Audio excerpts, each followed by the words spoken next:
The second most important story, اگر perhaps یہ India والا معاملہ نہ ہوتا تو اس کی سب سے بڑی سٹوری ہوتی بھٹی صاحب، یہ جو نہروں کا معاملہ ہے اس کے اوپر کل بریک تھرو ہوا ہے. اس سے متعلق آپ سے سوال ہو رہا ہے، پوچھا گیا ہے کہ یہ کوئی وقتی بریک تھرو ہے جو کل پریس کانفرنس ہوئی، دونوں ساتھ مل کے بیٹھے، یا پھر تنازع حل سمجھے؟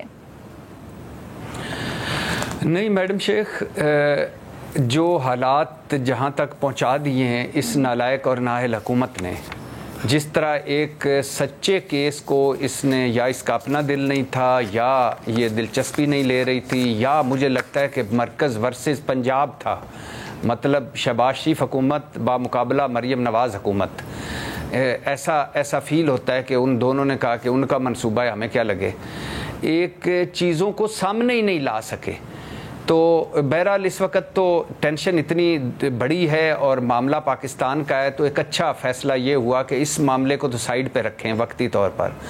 اور ابھی تک بہت سارے اسلام آباد میں جب میں نے بات کی کہ کیا آپ سمجھتے ہیں کہ یہ اب معاملہ منطقی انجام تک پہنچے گا، تو لوگ کہتے ہیں کہ ایک سنسیئر ایفرٹ کی جائے گی اس اجلاس میں، لیکن امید بہت کم ہے. کیونکہ اب معاملہ اتنا اس کو پیچیدہ بنا دیا گیا، اتنا مرکز بامقابلہ صوبہ آ گیا ہے اور صوبہ بامقابلہ صوبہ آ گیا ہے کہ اب لگتا ہے اس پر افہام و تفہیم نہیں ہو سکتی. تو کیا ہوگا پھر آپ کے خیال میں؟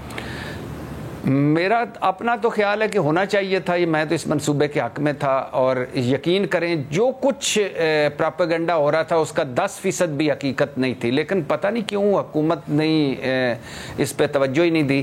تو ظاہر ہے بات تو افہام و تفہیم سے ہی حل ہونی ہے، خواہ وہ پنجاب بھی ہمارا ہے، سرحد بھی ہمارا ہے، بلوچستان بھی، سندھ بھی، مرکز بھی. تو سر تو افہام و تفہیم کی طرف جب معاملہ چل رہا ہے، بس مجھے مختصراً بتا دیجیے گا، کیا اس طرح ہو سکتا ہے کہ سندھ میں اس معاملے کے اوپر ٹینشن برداشت کی جا سکتی ہے؟ جس طرح ماحول چل رہا ہے سارا کا سارا وڈرا کر لیں گے؟ آپ کو لگتا ہے کہ نہیں وڈرا کریں گے پورا؟ مجھے لگتا ہے میڈم شیخ افہام و تفہیم نہیں ہو پائے گی، تو لہٰذا مجھے لگتا ہے کہ اللہ نہ کرے ایسا ہو، لیکن مجھے لگتا ہے کہ شاید یہ منصوبہ نہ تکمیل تک پہنچے. اچھا ٹھیک ہے، آصف رشید چودھری سے سوال کرتے ہیں. آپ کے لیے سوال یہ ہے کہ پنجاب حکومت نے فیصلہ کیا کہ خطرناک اور عارضی مجرمان کو ٹریکنگ ڈیوائس پہنائی جائے گی. آپ کے خیال میں یہ اچھا فیصلہ ہے کہ نہیں؟ یہ بہت اچھا فیصلہ ہے اور یہ دنیا میں اس کی پریکٹس بھی ہو رہی ہے، کیونکہ انسانوں کے سماج میں اگر جو لوگ عادی مجرم ہیں، ہینیس کرائم میں ملوث درندے ہیں، ان کو سماج میں عام انسانوں کے ساتھ نہیں چھوڑا جا سکتا. تو ان کے اوپر نظر رکھنے کے لیے ظاہر ہے کہ ہمارے پاس جن تو ہیں نہیں، تو الیکٹرانک ہمارے جو نئے گیجٹس ہیں، جو نئی ٹیکنالوجی، اسی کا استعمال کیا جائے گا.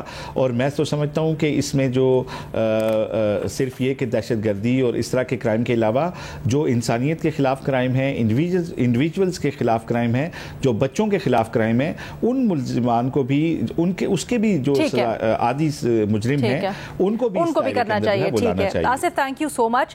مدر صاحب، آپ سے فلسطین کی سچویشن پہ سوال ہو رہا ہے. پوچھ رہے ہیں کہ فلسطینی صدر محمود عباس نے حماس سے مطالبہ کیا ہے ہتھیار ڈالیں اور غزہ کا انتظام اتھارٹی کے حوالے کریں.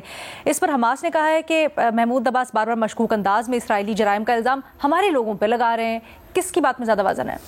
دیکھیے، اس سچویشن میں محمود عباس صاحب کو یہ سوال کرنا ہی نہیں چاہیے تھا.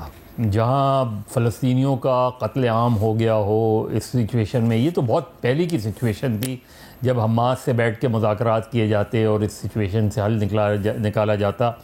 اور ظاہر ہے صرف حماس ہی نہیں، حزب اللہ ہے، دوسرے ہیں. اب ایک ایسے موقع پہ جہاں 50,000 لوگ مارے جا چکے ہوں، بچے، عورتیں، نوجوان اس بڑی تعداد میں، وہاں ہتھیار ڈال کر آپ کیا میسج دینا چاہ رہے ہیں اور کس کو میسج دینا چاہ رہے ہیں؟ تو یہ ایک گفتگو وہ تھی جو شاید اس تمام سچویشن سے بہت پہلے کی گفتگو تھی جو کی جاتی. اور محمود عباس صاحب حماس سے جو ہے، ظاہر فلسطین کی انٹرنل پولیٹکس بھی اس میں انوالوڈ ہے، لیکن اس اسٹیج پہ میں نہیں سمجھتا کہ محمود عباس صاحب کا یہ مطالبہ درست ہے. ٹھیک ہے، بہت شکریہ مظہر عباس صاحب جواب کے لیے.